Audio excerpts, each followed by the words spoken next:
Hello students, this is Dharmin Kumar and welcome to the Raghavans Convent School online classes. Dear students, इस बार थोड़े changes हुए हैं। वो changes ये हैं कि मैं आपको मैथ्स और एसएसटी ना पढ़ाते हुए आपको साइंस और कंप्यूटर पढ़ाऊंगा, जो कि पहले आकाश सर के सब्जेक्ट्स हुआ करते थे। चलिए स्टार्ट करते हैं। आपकी अक्टूबर में आपका जो साइंस है वो 7th चैप्टर कंप्लीट हो चुका था उसमें, और आज से हम 8th चैप्टर, इसका नाम है नेचुरल डिजास्टर्स, पढ़ने वाले हैं। नेचुरल डिजास्टर्स क्या होते हैं, विंड्स, स्टॉर्म्स एंड साइक्लोन्स क्या होते हैं, उसके बारे में हम पढ़ने वाले हैं।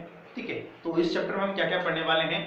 तो सबसे पहले आप अपनी बुक्स ओपन करिए और जाइए पेज नंबर 86। ठीक है,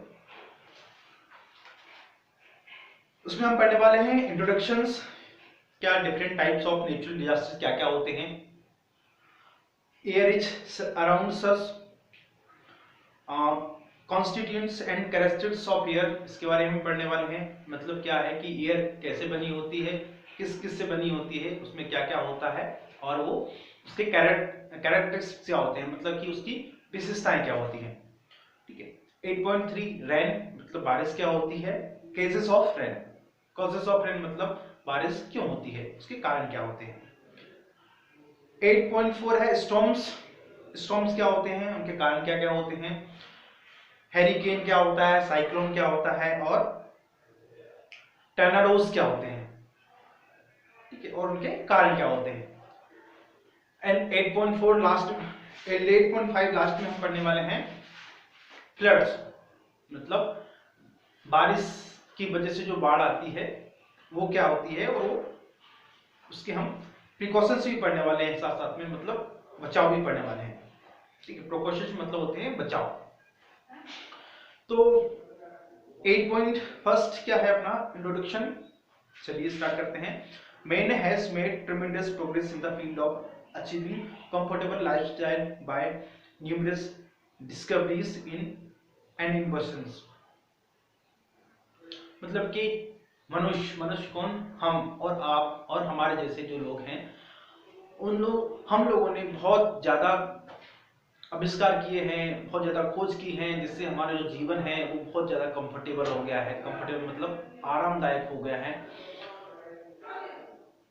अब हमको बहुत दूर तक पैदल नहीं चलना होता, सीढ़ियां चढ़ने की जरूरत नहीं है, लिफ्ट आ गई है, लाइट अगर चली जाती है तो इन्वर्टर्स हमारे पास होता है, तो गर्मी सर्दी का एहसास नहीं होता है, एसी कूलर्स हमारे घर में होते हैं, तो इससे क्या हो गई, हमारी लाइफ कंफर्टेबल हो गई है। ठीक है, 8 when it comes to predicting the occurrence of natural phenomena like earthquakes, floods, cyclone etc. इसके अलावा क्या है, when it comes to predicting the occurrence of natural phenomena, natural phenomena क्या होते हैं, नेचुरल फिनोमेना मतलब वो चीज होती है जो नेचुरल मतलब अकस्मात घटती हैं। लाइक अर्थक्वेक्स, अर्थक्वेक मतलब भूकंप, भूकंप सुना होगा आपने, 2016 या 15 में भूकंप आया था, काफी सारे लोगों की जान गई थी। उसमें क्या होता है कि जब जमीन एक तरफ से हिलती है, ठीक है, तो उससे बहुत सारी बिल्डिंग्स गिर जाती हैं, बहुत सारी चीजें अस्त व्यस्त हो जाती हैं, तूफान भी आता है। फ्लड्स मतलब क्या होता है कि बारिश होती है ज्यादा, अचानक से कहीं बारिश हो जाती है, तो उससे क्या होता है, पानी भर जाता है, तो उससे क्या होता है, फ्लड हो जाती है। मतलब फ्लड्स मतलब होते हैं बाढ़ आ जाती है ना। ऐसे कि आपने मोस्ट ऑफली सुना होगा बिहार में, ठीक है, और आपके उत्तराखंड में बहुत ज्यादा बाढ़ आती है। ठीक है, and cyclones etc, we are still helpless, हम स्टिल हेल्पलेस हैं। हेल्पलेस मतलब सहायता करने में असमर्थ हैं। These phenomena are called natural hazards, natural hazards इनको बोलते हैं। मतलब नेचुरल मतलब प्राकृतिक, हैजार्ड्स मतलब आपदा।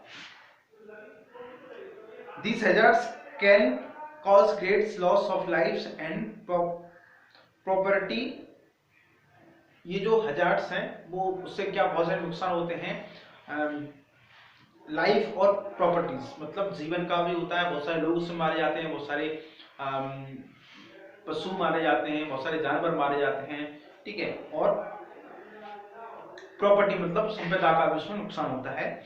हजार्ड्स और destruction is called a disaster. Natural disaster is also called natural calamity. Let's now discuss briefly about these phenomena in this chapter.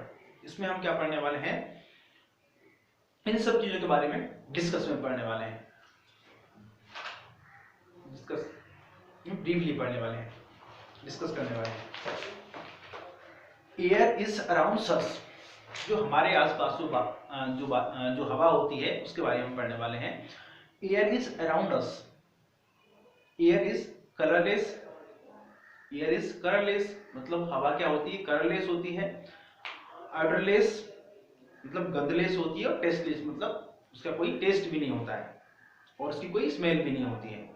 We can not see the air, हम आंखों से air को नहीं देख सकते।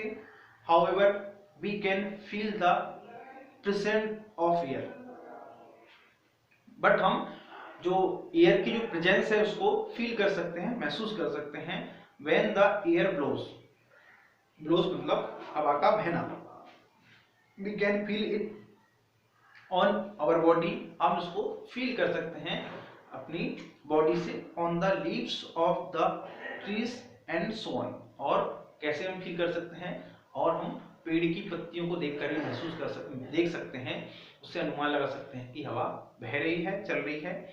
In fact the earth is surrounded by a cover of air, जो अर्थ है हमारी वो चारों तरफ से एयर से ढकी हुई है, इसको हम क्या बोलते हैं, उस जो सराउंडिंग है उसको हम क्या बोलते हैं, उसको हम बोलते हैं एटमॉस्फेयर, मतलब वातावरण, ठीक है।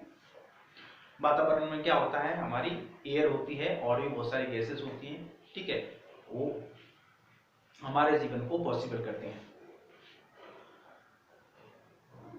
Air is a mixture of gases, कैसे, एयर जो है वो बहुत सारी गैसेस का मिक्सचर है, मतलब मिश्रण है। कैसे, the French scientist Antoine Lavoisier is 1789 showed for the first time that air consists of mainly two gases। 1789 में जो फ्रेंच मतलब फ्रेंच जो फ्रांस कंट्री है उसके जो निवासी हैं उनको हम बोलते हैं फ्रेंच साइंटिस्ट, मतलब जो फ्रांस के जो वैज्ञानिक थे एंटोनी, उन्होंने 1789 में कहा था कि जो हवा है वो दो गैसों का मिश्रण है। कौन सी, नाइट्रोजन और oxygen. Now we know that many other gases are also present in the air of smaller amount. आज हम जानते हैं कि हवा में नाइट्रोजन और ऑक्सीजन के अलावा बहुत सारी गैसें हैं जो कि बहुत सारी कम मात्रा में होती हैं। All these gases do not react with each other under Dom's conditions, मतलब ये है कि वो जो गैसें हैं वो एक दूसरे के साथ में कोई रिएक्ट नहीं करती हैं। Therefore the air is a mixture of nitrogen, oxygen, carbon dioxide। इसको एक बार देख लीजिए आप। पहला होता है नाइट्रोजन जो कि सबसे ज्यादा मात्रा में होती है हमारी हवा में, ठीक है। सेकंड पे होती है ऑक्सीजन, थर्ड पे होती है कार्बन डाइऑक्साइड, फोर्थ पे होती है आर्गन, एंड फिफ्थ पे होती है हीलियम, नियोन, क्रिप्टॉन और xenon. All these gases in the air shown their own properties. ये सारी गैसेस हमारी जो एयर होती है उसमें अवेलेबल होती हैं, प्रेजेंट होती हैं। These gases can be separate from each other by suitable laboratory methods such as by liquefying and air, and these separating the various gases of fractional distillation details are given later in the chapter. क्योंकि जो distillation क्या होता है, fraction distillation मतलब ये कि उनका जो क्वांटिटी है वो किस मात्रा में, किस